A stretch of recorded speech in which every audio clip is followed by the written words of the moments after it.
தரும் சக்தி வேலு. 6 படை வீடு கொண்ட ஆருயிர் தெய்வம் இவன். முருகா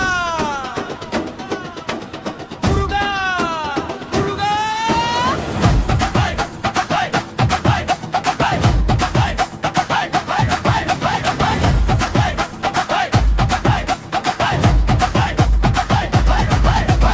அந்த சஷ்டி கவச சொல்ல கவலை எல்லாம் பறந்திடுமே. கார்த்திகை தீபம் ஏற்றிடவே கஷ்டம் எல்லாம் கரைந்திடுமே. பழனிமலை தாண்டவமும் திருச்செந்தூர் தந்திரமும் நம்பும் அடியார் வாழ்வில் நலமெல்லாம் தந்திடுமே.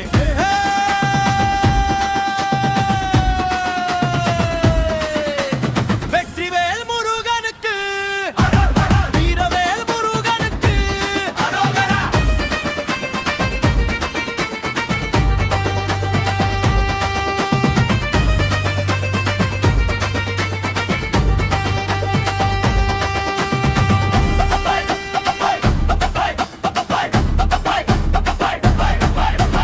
சூரசம்ஹாரம் செய்து சோராத வீரன் இவன். வள்ளி தெய்வானை கொண்ட வல்லமை தீரன் இவன். ஆவி உடை தரித்து நிற்கும் ஞான பண்டிதன் இவன். நீ முருகா என சொன்ன போதும் ஓடி வரும் நல்லவன்.